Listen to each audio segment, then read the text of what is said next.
and welcome to Smiling in the Dark, the podcast where we, your resident smilers, stay up late, unlock the front door, turn off the lights, and smile our way through the horrors. One theme, one subgenre, on one sleepless night at a time. I'm Adam. I'm Ross. This opening season, we're going to be focusing on films that invented some of our favourite horror subgenres. Last week, we covered Nosferatu and the Dracula vampire horror genre, and generally the birth of horror films. In the coming weeks, we'll look at other subgenres such as When Nature Attacks with Jaws and found footage horror with the Blair Witch Project. But this week, we look at the psychological horror genre. So Ross, let's smile in the dark and talk about the Alfred Hitchcock masterpiece, Psycho.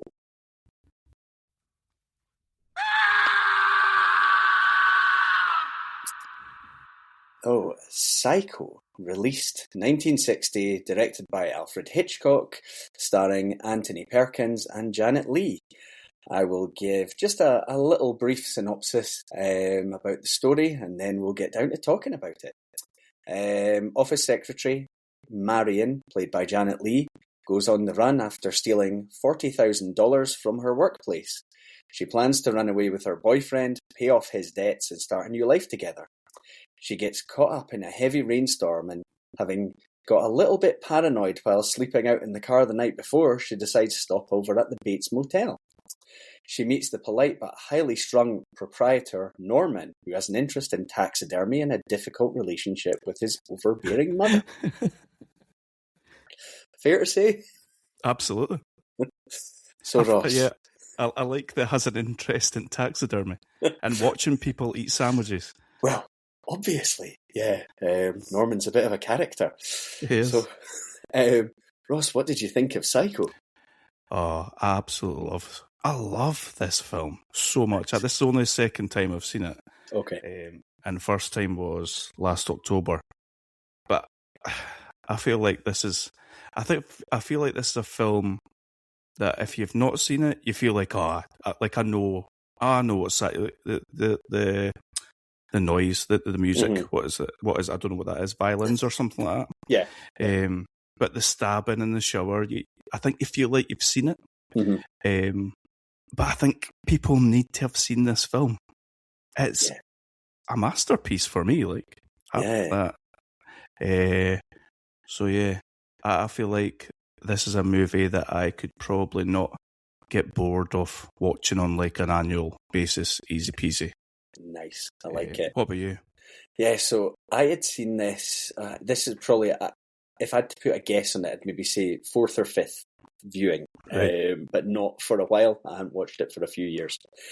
I think I first watched it probably at some point in the 90s, so quite a while ago.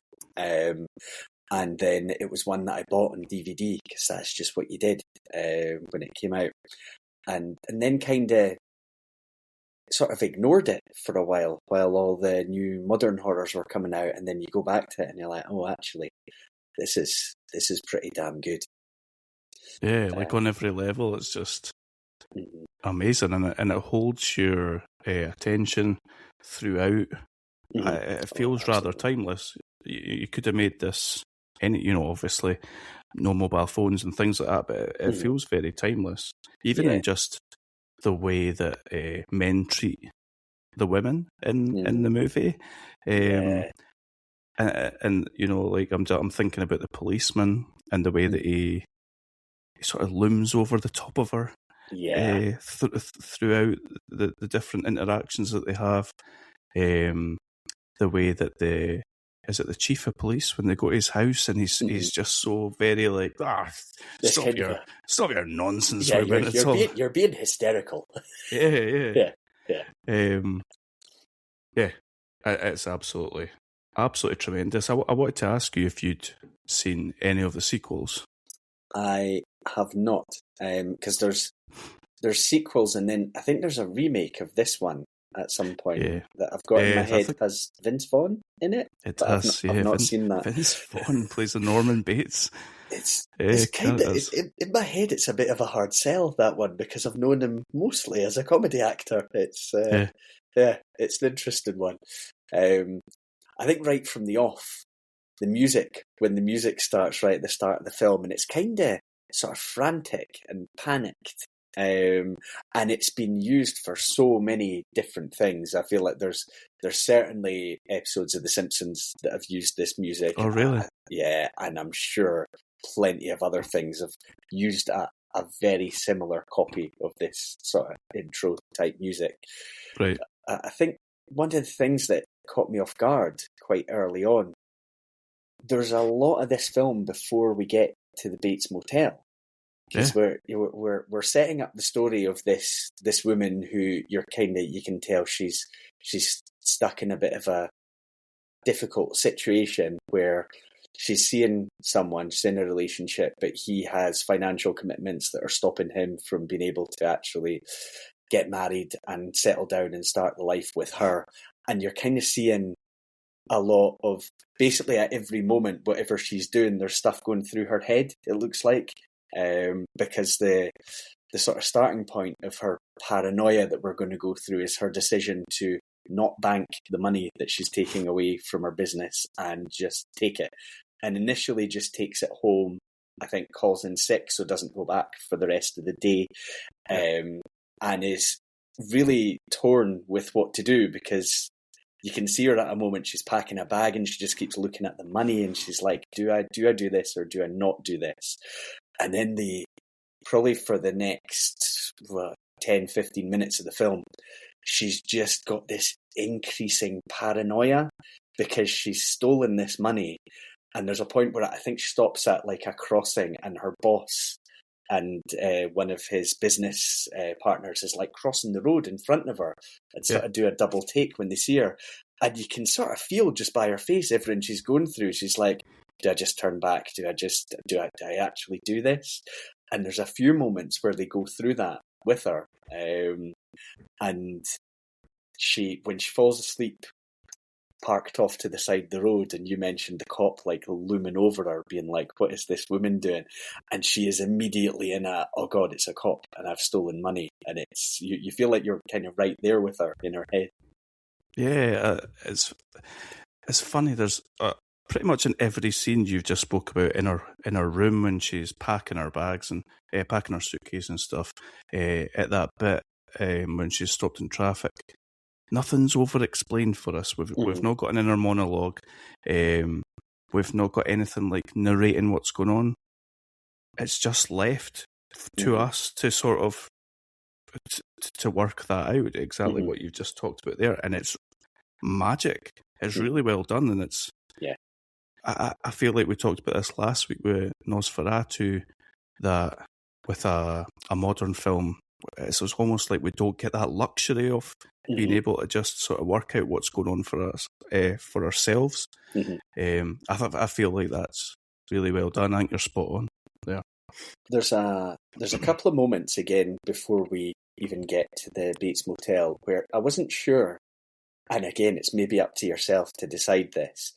There's stuff, all you can see is her driving. She's driving her car, and you hear what could just be in her head, voices that are like her co-worker speaking to her boss, and her boss speaking to his colleagues and things like that. And I found myself thinking, is that are we being taken out here and that's actually happening back there, or is this all just her imagining it? And I think you're supposed to believe it's her imagining it, but we do get to various points in the film where what she's imagined could be pretty much spot on in terms of where things get to.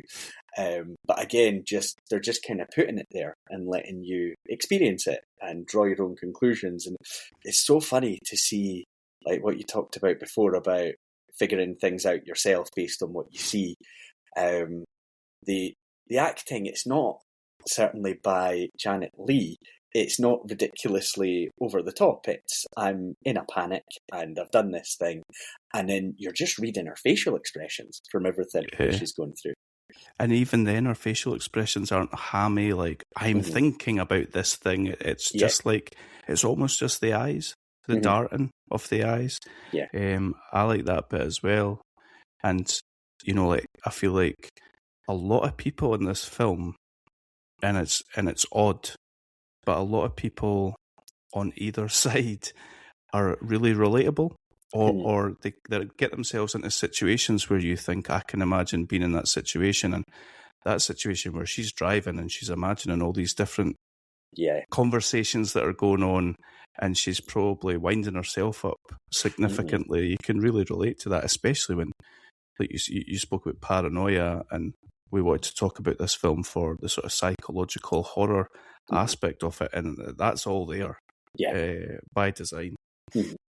Yeah, I think these are the kind of things that anyone who maybe thinks they've seen this film but haven't seen this film would be missing out on, because all they would be imagining is what's going to happen once she gets to the motel, which is it's probably about 40 minutes into the film by the time she's actually getting to the motel. I think it is,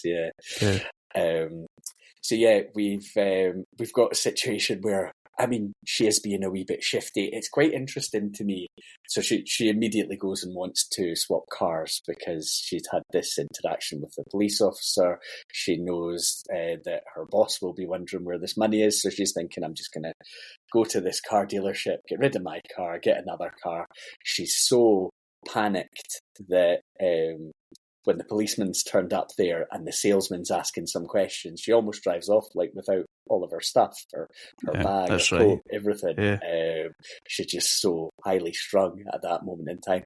And I think we can probably all relate. We've all been in a situation where it's like, nope, just got to get the hell out of here. The policeman at that point especially is so intimidating. The way that he's parked up and he's just standing there with his arms folded. He reminds me of someone, and I wonder if it's just the other Terminator and Terminator 2. I think it maybe is, but he is very intimidating the way, and then he sort of comes over, doesn't he, as the sale's completing and she's getting out of there, he comes right over. And it's like all three men there are all like suspicious of this woman as she drives off again. Yeah, it's quite interesting to start off. So there's other things we can reference once we get there in the film, but we're following this protagonist through all these sequences where she is doing something wrong. You know, she is very clear, has her flaws, and this is not the villain of the film. This is someone I think you said the word, relatable earlier. We've all made mistakes in our life, and this is someone going through a journey where they are in the midst of making what they're even immediately thinking is going to be a mistake. And it's not the good person is your simple sort of damsel in distress or knight in shining armour type. She's not like taking the money because a relative needs medical care or anything like that. She's taking that money.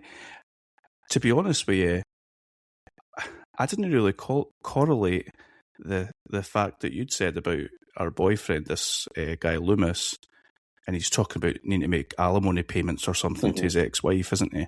Yeah. I didn't really think, she's taking it for that. I just feel like she's just went, I want to do something with my life, sort of thing. Yeah. I'm just going to take this and go. Because the guy's saying to her, like, you'd be better off with someone else, somebody that can provide for you and all that sort of stuff right at the start, isn't he? Yeah. Do you think she's taking the money to support him, to help him? Well, I was going to give her the benefit of the doubt, yeah. It genuinely never occurred to me because, like you're saying, she's done something to the audience, she's done something bad, but we never feel like she's a villain at all. No.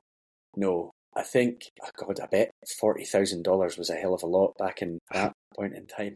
Absolutely. Then you've got the guy that the money that she's actually taken from, and he was this super sleazy cowboy that's given it the big licks and sat on her desk basically trying to flirt with him, trying to flirt with her, and she handles it really professionally, and she's just all business. Yeah. And that probably adds to it as well, I suppose. Yeah, because you are thinking, that guy deserves to get robbed. that guy deserves this. 100%. Yeah. But yeah, there's plenty in there, like when she's going through her office routine and all that, where it does feel like, is she in her mind just stuck in a rut and just needs to do something because this wasn't what she had planned for her life, that kind of thing. So we are going to see the weather deteriorate pretty badly, and she is going to feel the need to pull over this time when she sees a motel sign, which is the Bates Motel.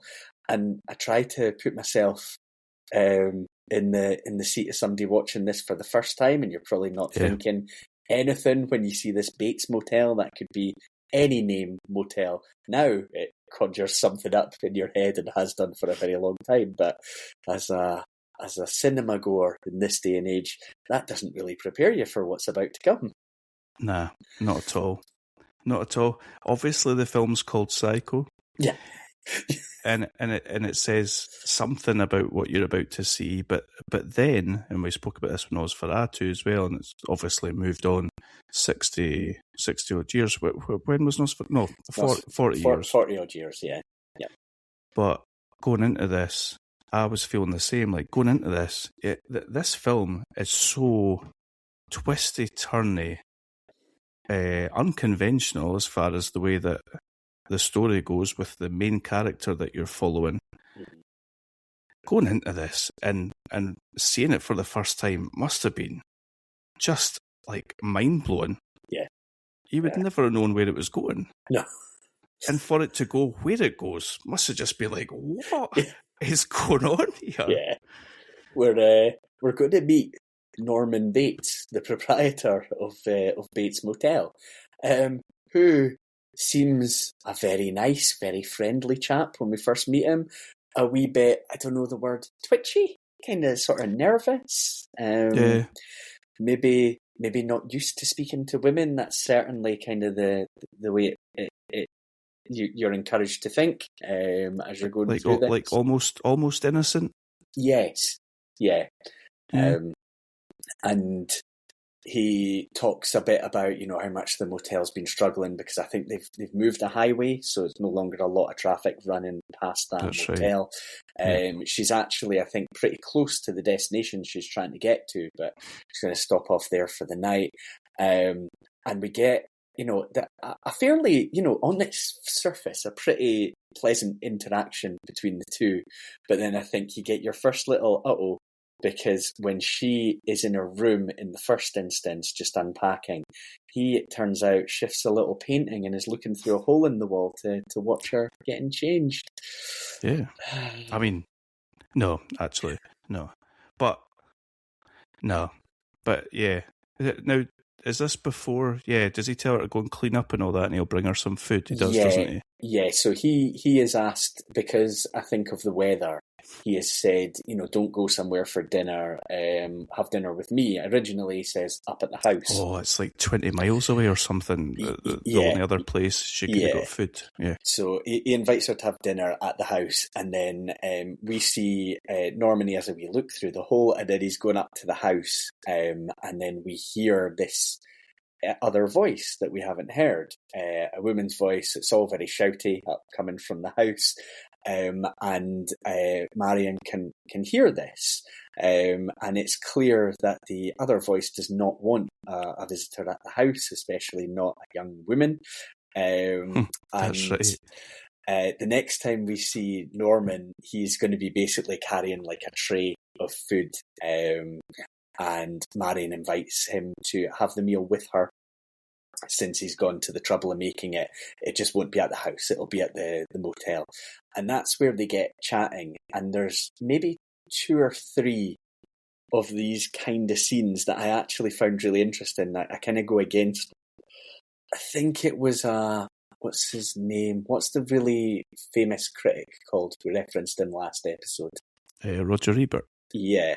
When I kind of saw this differently. I'm not claiming to be the next Roger Ebert, but I think he was critical of some of the sort of lengthy dialogue scenes, but I found them really tense. Like there's this one here where it is mostly friendly up to a point, and it's Norman and Marion. And then they're talking about it's Norman's mother that is in the house that does not want Marion to come to the house. And she comes across as Norman's telling the stories about really overbearing. But when Marion gets critical of her, Norman kind of changes. He sort of switches to a bit intense. And he's not having it. And he's very defensive of his mother, talks about his happy childhood. I think the phrase, a boy's best friend is his mother, and I was like, Yeah. So we're seeing more and more signs here of Norman's, what's behind this maybe facade here. But I actually found the sort of lengthy dialogue scenes really interesting, because just the way the character switched, which I really enjoyed. Oh, me too. Absolutely. Yeah, that is surprising. Because it's two very different characters that he's playing almost, but it's not like he goes from like happy-go-lucky to crazy in inverted commas. He very subtly switches from innocent, are you enjoying your sandwiches, to, you know, like it's almost like you're going down a slide as the dialogue goes on, and it just gets a bit more intense and a bit more intense. I think it's really, really good acting. Yeah, me too. I think from there we do get that there's a slight switch in Marion as well, who seems to have changed her mind about what she's doing. She's like, oh, hell no. Yeah. But she actually wants to, or is certainly saying to Norman, that she is going to go back to where she came from. Yeah. And the indication is that's a genuine, she's had that second thought about what she's done. He's been talking to her a bit about, you know, running away effectively, and it seems to have kind of got through to her, and she now is having second thoughts and is maybe thinking, I can kind of explain this all away if I just, now's the point in time where I can turn back, and I don't want to get to the point where I can't turn back. So in the morning, she is gonna go back and take the money back and see if she can get herself out of the mess she's in. Or is she? So, correct me if I'm wrong, but when he goes into the intense kind of stuff, she's a bit like, right, I think I maybe need to bed down for the night. Yeah. And it sort of switches him back to, oh no, we're having a nice time and enjoying your sandwiches. Yeah. And she, I think, has her new plan, which is get through tonight because this guy's a wee bit intense. Get away first thing in the morning. Never look back. I'm done. But there's still nothing yet telling you that he's overly dangerous. He's definitely no. Just a bit intense in moments. And you get the impression, like I think, like you said, that he doesn't really get the chance to sit down and speak to people. Yeah. And it's maybe just a bit like verbal diarrhea a little bit, and he's just sort of talking. Yeah. We're now going to move on to, I think, what is a sort of classic murder scene that everyone will be aware of. This is Marion having a shower, and we see the image of the figure behind the shower curtain approaching, and then we see the shower curtain open and the swings of a knife. You get glimpses of who it may be doing this, which looks to be a woman, quite a tall woman, and the defenceless Marion trying to protect herself but unable to, and ending up slumped. Interestingly, you don't actually see the knife hit her at all on any occasion. And what you get once she's slumped is then a visual of the water from the shower, which is still running, starting to change colour. So it's a black and white film, but the water darkens as you can see it. Again, just telling you what you didn't see here, which is somebody murdered by knife wounds. You mentioned the sort of sound effects as the stabbing is taking place. The sort of, I don't want to try and do an impression of it. That'll sound absolutely terrible. Yeah, which again, iconic now. Aye, absolutely. So there's a few things in this. I like the way it's done. I appreciate the fact that you didn't see an awful lot in terms of the violence, although the film was heavily criticised for its amount of violence when it was first released. And if you think about, comparison to nowadays, it's crazy. Yeah. It's visually so tame, but so effective in terms of the way it's done. Yeah, like some favourite horror-related things are when you don't see what happens. Yeah. I think that leaves your brain open to putting the two dots together and probably coming up with something that's worse than what would actually happen, and I think that's really effective horror. Yeah. One of the interesting things about this is Janet Leigh, the actress who played Marion, was one of the big selling points of the film. On posters and things like that, name at the top of the cast list, all that kind of thing. This will be imitated by other films in more extreme fashion at times as the years go on. But yeah, the sort of central star of the film killed off probably just beyond, I would say, halfway through the film. And again, if this is a film that anyone thinks, I don't really need to see it because I know everything that happens, you probably only really know up to this point, and then a big leap to the very end sequence. There's a whole lot going to go on in between there and now.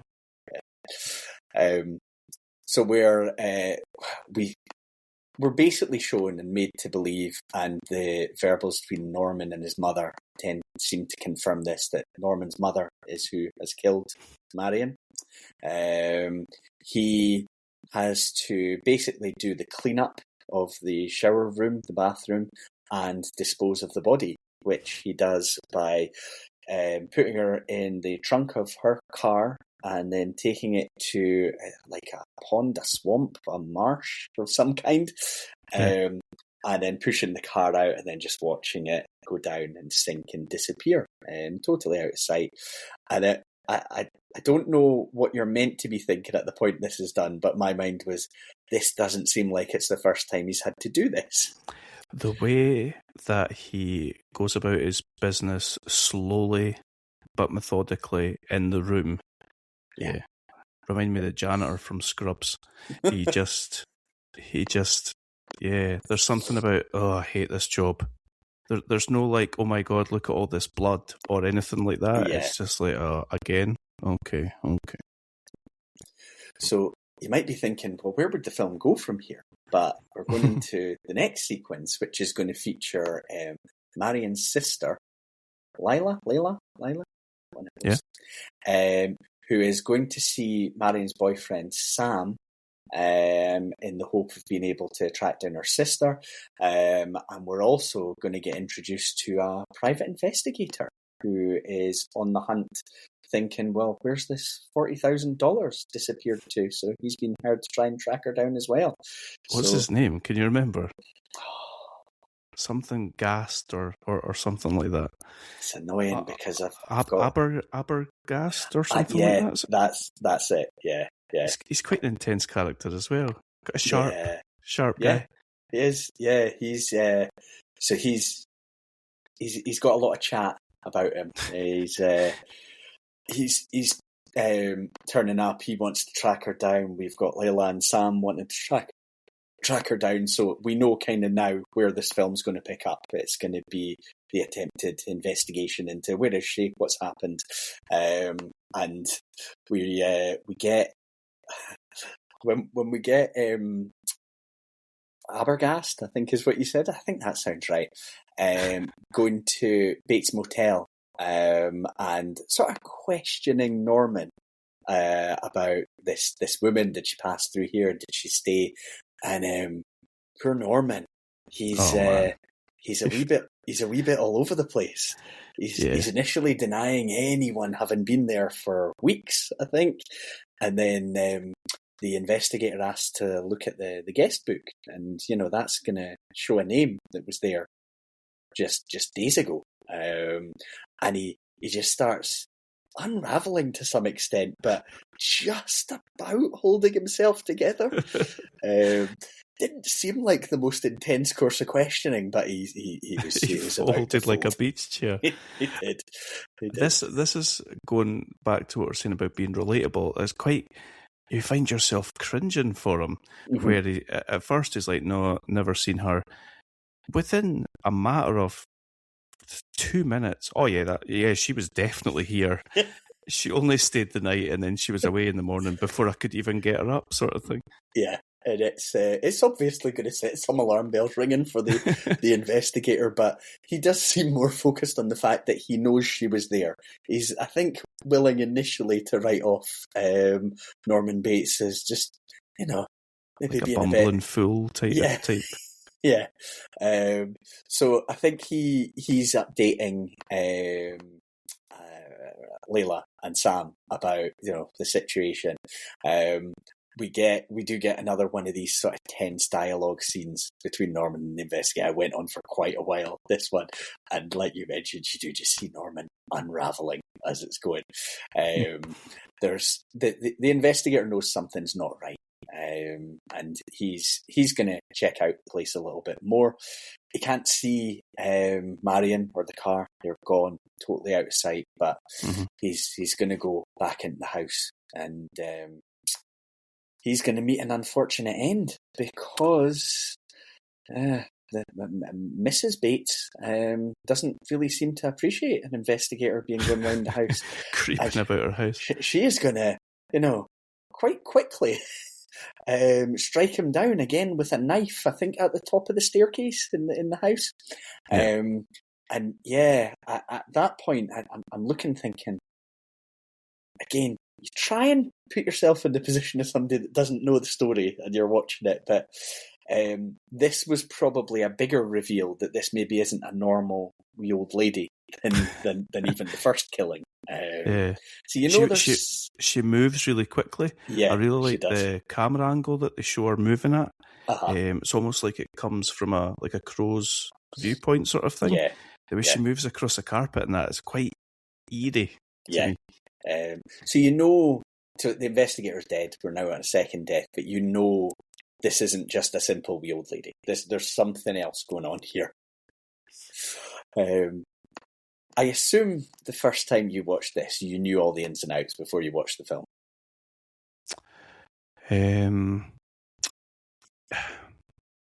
I think so. Yeah, I think so. But I do think, and I think this happened the second time as well, there's a part of you is a little bit like, do I definitely know what's going on here? But yeah, I think so. I think when I first watched it, I had seen potentially the very end scene, which tells a lot when we get there. But I think I had that in my mind, which is a shame. It would have been really good to watch it not having a clue about anything. Yeah, absolutely. We're going to get Layla and Sam are going to turn up at the motel next, and they go and see, I think from the motel, if my notes are in the right order, they go and see the local sheriff. So you referenced this point earlier where he is basically kind of belittling the story that they're coming to him with. But a big element of the plot is going to be revealed by the sheriff, because they're talking about the mother at the hotel, and they've had the call from the private investigator and all that, but the sheriff is going to be able to tell them that the mother was buried 10 years ago, I think he said. So yeah, they're talking nonsense because there is no mother up at that house. So I liked that they referenced, Norman's a lovely boy, and the wife's there as well, and it's like, Norman must have kept the business going, or he must have the sign on, or something like that. He's got people, for this. when he's questioned face to face, yes, he crumbles, but he's obviously laid breadcrumbs around to have enough of a facade to show what he wants people to think is going on. Yeah. So what Norman had referenced earlier and what the sheriff's able to tell them is that Mrs. Bates, she had a partner and she killed her partner and then killed herself. A very sad story for Norman, who had found them. Horrific for poor Norman. So the sheriff and Norman gets a call from the sheriff, and I think that sets some alarm bells ringing for him. So we see him moving Mother from the upper part of the house down to the basement. Yeah. And we get the sheriff having a look around the house. There's no Mrs. Bates at this house. All these young people are crazy. Sam and Layla go to the Bates Motel masquerading as guests.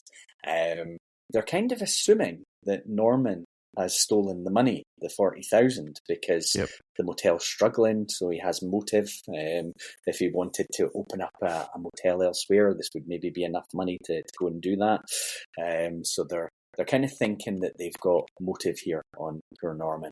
And as a viewer, you're watching it and you're like, you've no idea. Like he doesn't even. I don't even think he knows that she had that money. No, I think he maybe finds a bit of paper or something, but when he's getting rid of Marion's clothes and all that, you're kind of thinking, is he going to find the money? Mm-hmm.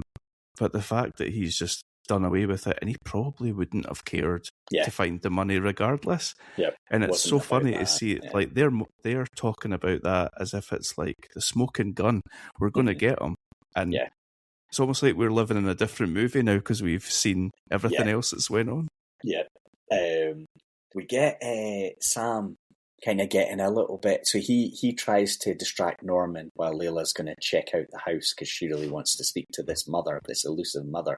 And Sam, he's got quite an intense way about him when he's speaking to Norman. I'll tell you this, Sonny. But then we start following Layla around the house. There's some creepy stuff going on in this house. I mean, just some of the decor looks pretty dodgy. But there's a record playing. And why is it called erotica? Dear. Yeah, nobody wants that.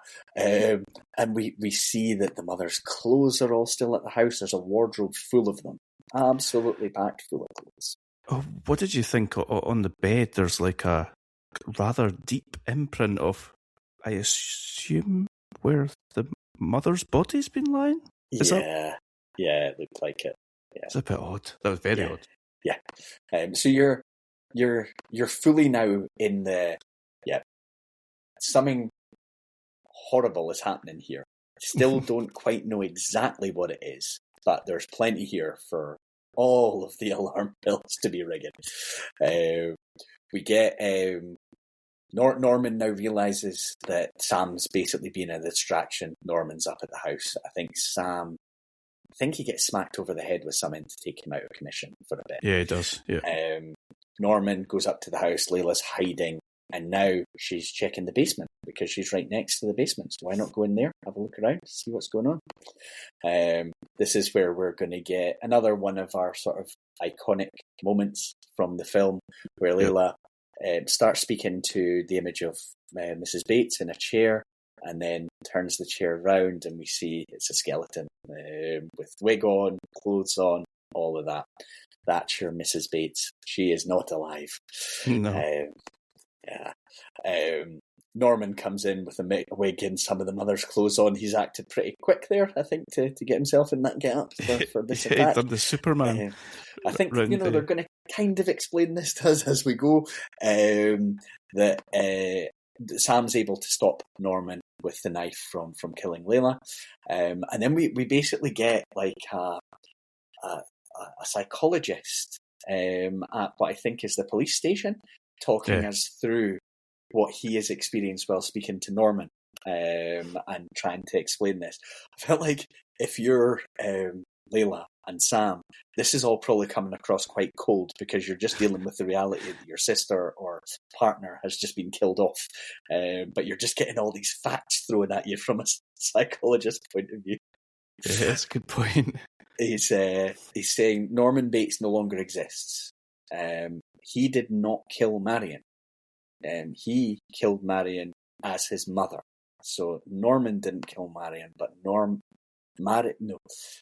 mother has taken over so much of Norman's brain now that it was the mother side that actually did the murders. Norman, on his own, isn't aware that he would have killed anyone, that it was his hand that physically did the stabbings or anything like that. There are 2 other missing people talked about that Norman also likely killed, and it turned out Norman murdered his mother and her lover through jealousy of the lover. It's a lot to take in here. He dug up, stole the corpse, and started to think and speak as her to try and allow his brain to deal with what he had actually done. So if she's still there, he didn't do this. So that's all fine. Yeah, pretty much in her mind. So 2 competing personalities now within Norman's brain. The mother side is taking over more and more and more. When Norman was attracted to a woman, like with Marion, the mother side got jealous and killed the woman. And in his head, the mother committed the crime. We get our final scene, which was definitely one I'd seen before, which is showing Norman in the cell. And he's got his mother's voice going round in his head, talking about how they don't know him, they don't know her, all that, talking really quite unsettlingly and creepily. And then the Anthony Perkins comes up with this absolutely fantastic smile at the finale of the film, which is really unsettling. Absolutely. For all the horror and psychological business that's going on, that smile could ruin your evening. It's terrifying, chilling, and it stays there, and you're like, he's looking at me. Oh yeah. That's there's some of what must be considered some of the best scenes in film history in here. There's that one. There's the shower scene with the murder. I think the turnaround of the mother reveal. There's brilliant scenes in this film. Yeah, and that scene that you talked about there as well, about where his personality slowly changed as well. Yeah. So are there any other scenes you want to shout out that we didn't put any focus on? I think we talked through quite a lot of it here. Yeah. We have something that I really liked, and it goes back to that theme of a lot of people in this feeling relatable, and not just Janet Leigh's character. When Norman does away with her, she's in the trunk, and he rolls the car into the swamp.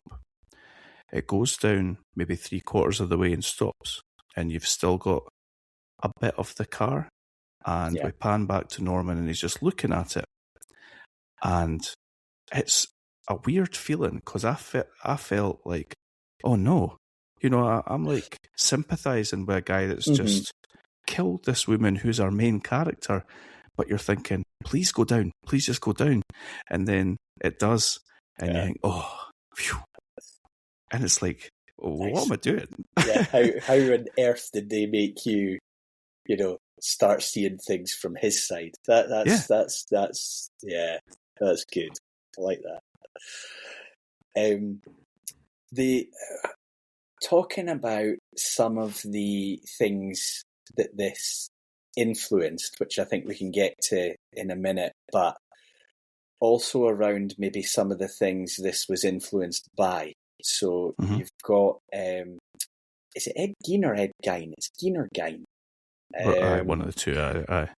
Who, there are quite a lot of aspects of him taken for various horror films, and this was the first one to take aspects of his crimes. So basically, having dug up his mother, the general obsession with his mother, really? the jealousy that he had when his mother was with someone in a relationship, the jealousy that he had of, like Ed Gein had of when he met a woman he perceived that his mother should be jealous of that. Wow. And there are so there's aspects of Ed Gein that have been taken for Norman Bates here. There's also quite a few other films that you can find reference to Texas Chainsaw Massacre, all the furniture made out of body parts and fun things like that. I think Silence of the Lambs is said to be the Doctor Buffalo Bill. No, I think it was the Dr. Lecter, Hannibal Lecter. Oh, right. Took aspects from it. So yeah, it's scattered all through so many horror films, bits and pieces of Ed Gein, which is incredibly unsettling that so much horror came influenced by a real person. Yeah. Yeah, like for those to be separate aspects that are taken into different films. Yeah. That's crazy. Yeah, that's pretty messed up. Any films leap to mind that you thought that, in my mind, they were basically a never-ending list? Yeah. But any you want to give a shout out to that were influenced by this?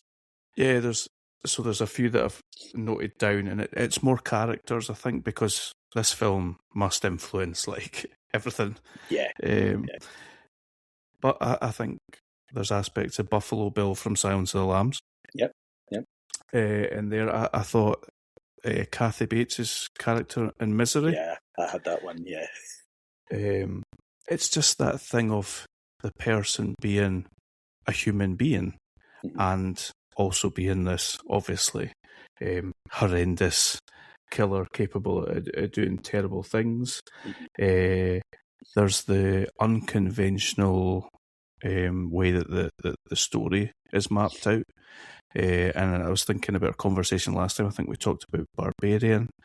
You've got the almost halfway switch up and something like that. From Dusk Till Dawn.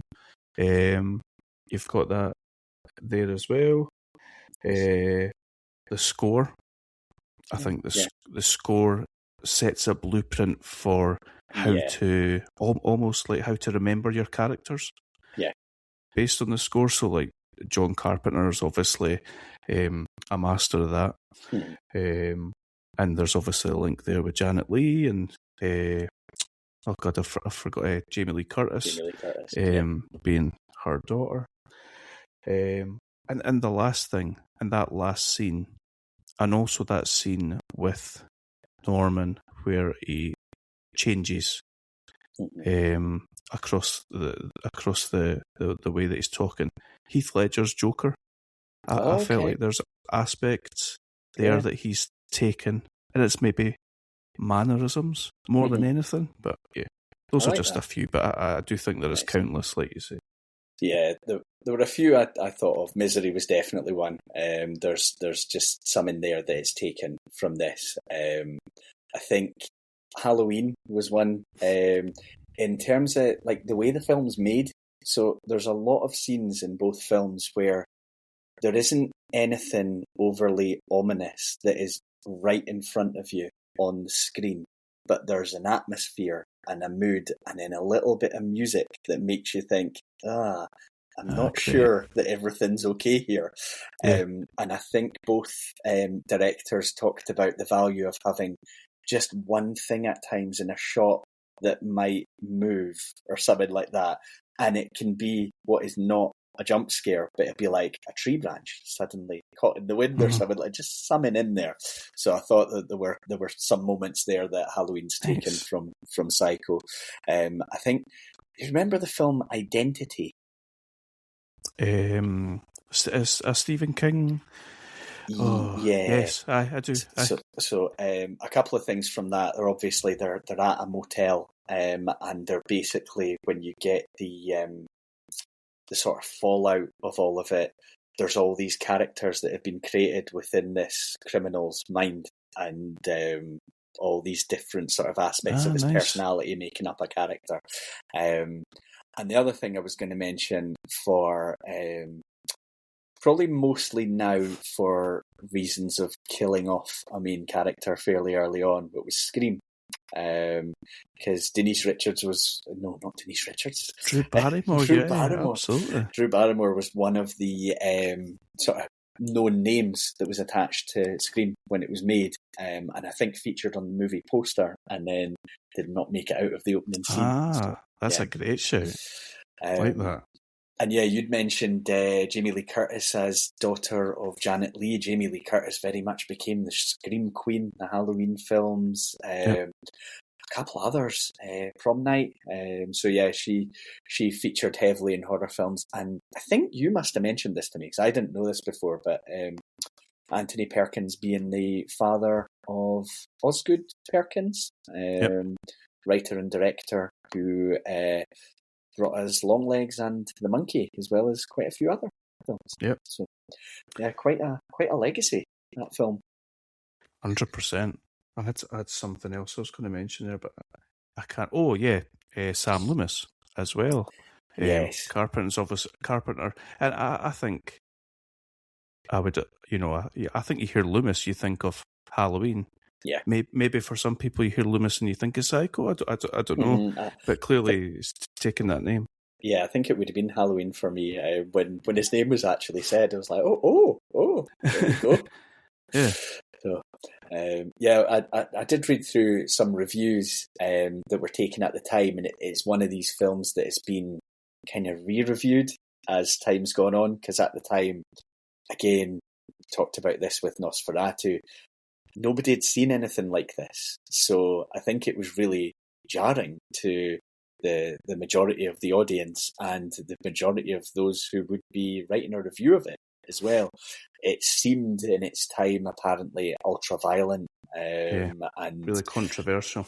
Yeah, and I don't think at the time there would be the awareness of the kind of, psychological problems that people could end up, going through things like this. So it's been re-reviewed a lot of times in more recent years, probably across the last 30 years or so, and hugely praised for influence, for performance, for filmmaking, for basically everything. And again, has that element of tension that you need in a film. You don't just want everything thrown at you. You don't want, the killer reveal, all the blood and guts and all that thrown at you. You need that thing to just sort of keep you on edge as you're going through the film. So this is, this basically wrote the book about how to do that. So yeah, 100% film. Absolutely. I'm just thinking Fight Club. Surely the Chuck Palahniuk, is that how you say his surname? Surely that is not written without Psycho. Yeah. Oh yeah, absolutely. Yeah, that's a good point. And all other sort of split personality related films and characters that have come after it, probably. Yeah, and there's been plenty of them. Did you ever watch? I think it was a Netflix show called Bates Motel.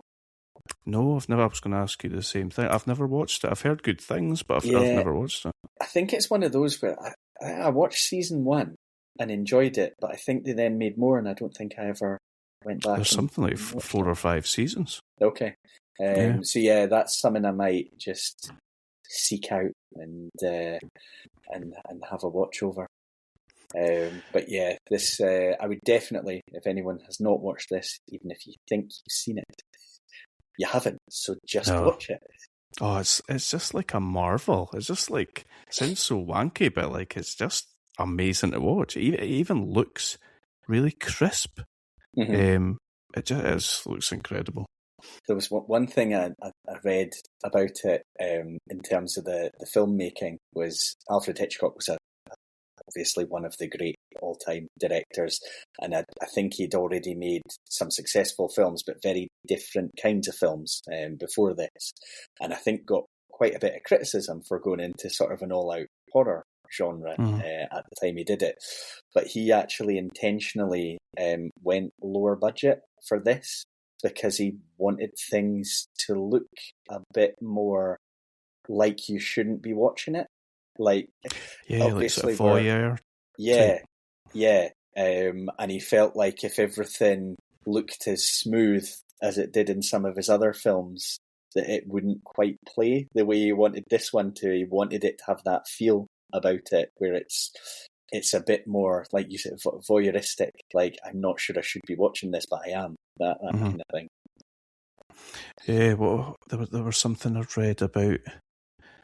Was it about that he wanted to make sure that people were in on time to watch the film? They'd put like cutouts of Hitchcock outside cinemas, with him pointing to his watch as if to say, like, you need to get in and watch this from the start, sort of thing. And also there was a couple other things I read which I thought were interesting. There must be documentaries about Hitchcock. I think I'd be like mega interested in watching now. He paid the person that developed the score. He paid them double what he'd offered them after he heard it, because he was like, "This is amazing." What was the other thing? Once he'd what do you call it when an author writes a book and then you bid to have first? What is the word again? Optioned. Once he'd optioned the book, he then went out to as many bookshops as he could find and bought the book, because he didn't want people knowing what the story was. Oh, that's brilliant. What a character, eh? Yeah, I think it's funny when you talk about wanting, sort of demanding that people be there on time and having the Hitchcock cutouts and stuff like that, because I think in certainly in cinema back in those days, my understanding of it was whatever film was playing, it would just play, and then when it ended, they would just start it again. Yeah. It wasn't like your 8 p.m. start. It would just go and go and go. So yeah, that there would have been a risk at that point in time that somebody goes in when it's 3/4 of the way through or something like that. And ruins. That makes sense. Why he would have done that. Okay. Mm-hmm. Yeah. So yeah, I like that. Something I was going to see when Loomis and Norman at the end there, after the sister has found the skeleton of the mum, and they come crashing through the door. How deranged does Norman look? Oh yeah. Like, that's, I don't know if that's acting or whatever, but that kind of freaked me out. How deranged he looked. Yeah. Like, how he never got nominated for any sort of, well, certainly for an Oscar for his performance is unbelievable. Really. He played it unsettlingly well. It's one of those where you're like, was this guy too in the role? Not sure if method acting was a thing back then, but it feels like it could well have been. Oh, I hope not. They maybe took all the birds from Hitchcock's other film and started stuffing them all. So that was Psycho. I will just say, because I struggled with this as I was going through it, with this having been directed by Alfred Hitchcock and starring Anthony Perkins, I kept saying Anthony Hopkins, so I've probably done that at some point in this. But yeah, it was a tricky one not to say in my head. I just put the names together. And I think, did Anthony Hopkins play Hitchcock in a film? Oh, he probably did. That sounds like it would work, actually. Yeah, I think he maybe did. I'm going to look that up whilst you're talking. Okay. So yeah, I think both very, very happy to have had the opportunity to have watched this film again. And I think last time we both enjoyed Nosferatu. I think for me this is up there with probably my all-time favourite horrors.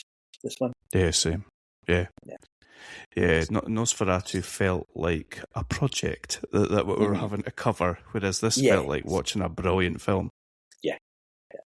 Nice. Yeah. Anthony Hopkins played Alfred Hitchcock in 2012, I think. Okay. So that makes sense why in your head you might have connected them all together. What was your score? 0 to 6 miles. What do you give? I'm finding it difficult to look below 6. I think I have to give this 6. What about you? Same. Yep. Yeah. I'd happily go and watch it right now. Nice. It's so funny, as you talk through it, I feel like I've just watched it again. Nice. You can see everything when you're talking through it. Uh-huh. Yeah, it was one of those where I thought, because I'd seen it a few times, I thought, this is all just going to come back to me straight away, but it didn't, and I mean that in a good way, where I still had little moments that surprised me or little things I was noticing, and I have no doubt that if I watched it again, I would see new things again, it's great. That's what you want from a film. Have you, I can't remember if you said, have you seen the Gus Van Sant remake? I haven't. Have you? No.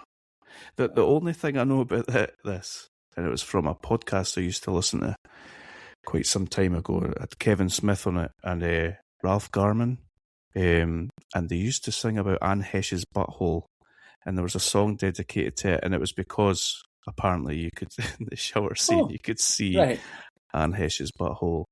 Let's All Go Inside was what the song sang. Okay. It was quite funny, but no. I'm sure I've read that he basically shot it scene for scene, dialogue for dialogue.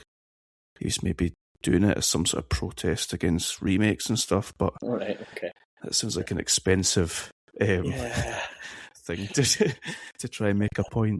I'm wary about remakes where I really, really like the original. I feel like I'll go into it wanting to not like it, which you don't really want. No good place to be. Yeah, just that's the thing. Like, just take films that were terrible and had a good premise and remake those. But Psycho, of any film, or like Jurassic Park, it doesn't need a remake. Yeah. It's perfect and it works. Whether it's 1960 or 2026, it works. Just re-release the originals, put them in cinemas for a while. Absolutely, 100%. Yeah. Well, last year I went to see Carrie at the Pictures, and it was absolutely brilliant. I'd never seen it before, to be fair, but seeing the old, like an old film like that at the cinema was brilliant. So yeah, nice. I've never done that. Never gone to see an old one at the cinema. I know some cinemas do it at times, which would be interesting. Okay, so where is it we're going next? We're going to When Nature Attacks is the way that I think that you worded it. We'll be watching Jaws next, which is another that I've certainly not seen in quite some time. You'd mentioned watching a documentary about it. Yeah, I probably got quite lucky because I was tempted to watch the film and the documentary, but I decided to just watch the documentary because I find myself between Christmas and New Year just watching loads of documentaries. I don't know what happens to my brain at that point in time, but that seems to be my go-to thing. And it was a good documentary. I knew some of the stuff around it. It's one of very few films that we will talk about where I've actually read the book as well. And quite a long time ago, I remember the fact there are differences, but I can't remember a lot of them in detail. There's some story arcs that just don't exist in the film, because I think they would have taken up far too much time had it gone down that route. But yeah, it's another film that I think very highly of, and I'm looking forward to watching it again. Me too. Like I say, it's been quite some time, and that's two films now, Psycho and Jaws, that way back when me and my wife were on our honeymoon, we did the Universal Studios tour. So we did the Jaws part where you go out in the boat and the shark attacks and all that. I can remember that pretty well. And then you're on like a car going round and you pass Bates Motel, and then Norman comes out and he starts following your car. That's quite creepy. Nice. I like that. I think if I was to see that now, I'd feel differently about it then, because I was just like, oh, look at this guy, he's trying to be creepy and all that. But I think if I saw it now, I'd probably be quite freaked out. Yeah, that's pretty cool though. I like that. So you will definitely have seen Jaws a few times before, I'm guessing. Yeah. Not too recently? No, I couldn't tell you when the last time I saw it. I remember some of we boys are living. I must have been like halfway through the year last year or something like that. Went up to his room, him and his pal were sitting watching it, and I was like, what? But I'm sure it's like a PG. Is it? Okay. A PG or a 12 or something, aye. Right. So I was like, are you sure like, Finlay watches loads of horror films, but I wasn't sure about his pal sitting watching it, but they were like, it's a PG, it's fine. I had memories of going into, like, in the old days, obviously, going into, like, video shops and stuff, and you would see, because normally I'd just watch something if it was on the telly or something like that, but you would see the covers for all the videos, and the Jaws one being, like, where the shark is under the water and the person's swimming along the top. Oh, yeah. And yeah, just some cool visuals. I miss video shops. Those were the days. Same. I feel like every other weekend I'd think it'd be so cool to just go to Blockbuster or where we were, there was a Global Video, and you go and get a Super Nintendo game for the weekend and then a couple of movies. Nice. We're far too spoiled, aren't we? There's too much. Yeah, just too much. Yeah. I feel like the youth of today are missing out by not getting to do things like that. They'll come back, I'm sure. They'll bring them back in some way. We said the last time, like, DVD collections and all that are come back because people are fed up having so many different streaming services. Yeah. Yeah, that'd be so cool. You're also, like, I still have loads of DVDs, but I suppose that maybe people also thinking there's the risk that if whoever buys it for their streaming platform doesn't like a particular scene, might just get one removed from whatever version they're going to show on their platform. So if you own the disc, you can watch the original. You can watch the original Three Men and a Baby and see the ghost in the background. That's the dream. Yeah, 100%. I don't think I have that on DVD. That's a glaring omission from my collection. Get it before they remove the ghost. I'm quite keen to go and watch some of the Psycho sequels. I think, what is there, maybe 2, 3, 4, maybe? Yeah, I've got it in my mind. I've definitely noticed certainly a 3. Do you think you would watch the remake based on what you've said? Maybe just to have seen it. I just can't imagine Vince Vaughn like that, but yeah, who knows? It's funny, we've watched Psycho there, and then we're gonna watch Jaws, and Jaws is obviously, like, quite comically Jaws 3D and all the different sequels as well. Maybe we'll have to go through some sort of sequel hell journey at some point. Like, pick the worst sequel from the best films that we've seen. Yeah. Oh, please don't make me watch Blair Witch 2 again. Absolutely. Yeah. What is it called? Shadow of the Witch or something like that? Yeah, absolutely horrendous. I was just happy that you told me your thoughts before I ever got to the stage of watching it. I never had to put myself through that. Oh dear. Yeah, I'm sure we could come up with quite a lot of bad sequels for a lot of horror films. Yeah. Cool. For that now, was great. We'll focus on the positives. Yes, absolutely. Yeah. And go to Jaws next. Yep. I'm really looking forward to it. I'm going to find out. You said it was on BBC? The documentary. Yeah, it was BBC. Yeah. Great. Excellent. Okay. Well, that's some high standards we've just set with our second episode and given six smiles to our second film we've watched. It's all downhill from here, I guess. Yeah, it's. Am I going to end up thinking, at some point down the line, but this was better? So do I have to just, like, break the 6 stars, or do I just say we have to actually reevaluate one of the ones that got 6? Tricky. But in like 10 years' time, we can do a rewatch of Psycho and reevaluate. Maybe if Janet Leigh had taken those white and black bras that she had on, maybe if she'd taken them off, we could have been breaking the scale. Like, Norman was peering through. It's the least you could have done. Yeah. yeah. Maybe that's why Jamie Lee Curtis maybe she was watching that and she just thought, like, come on, Mum. So maybe that's why she... Yeah, then... but I think she quite famously, it never happened in a horror film. It was Trading Places. Ah, damn it. Yeah. Just got to make a note to watch Trading Places. Right, before we get any worse, we're going into Mr. Skin territory. Well, thank you for that. That was fantastic. Thank you. We reconvene for Jaws. Excellent. Great. We're going to need a bigger... Nah, didn't do it. Nah. Okay.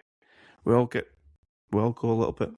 do you know what? I honestly thought the line, "We all go a little mad sometimes," was from Alice in Wonderland. Oh, and okay. then Norman Bates said it when he was talking about his mum, and it's almost said in like a sort of defensive way about his mum, isn't it? He's as if to say, like, she's not that bad. Yeah, we all go a little bit crazy. Yeah, this is basically normal. Yeah. I thought that was Alice in Wonderland. Anyway, 2 weeks' time. Keep on smiling.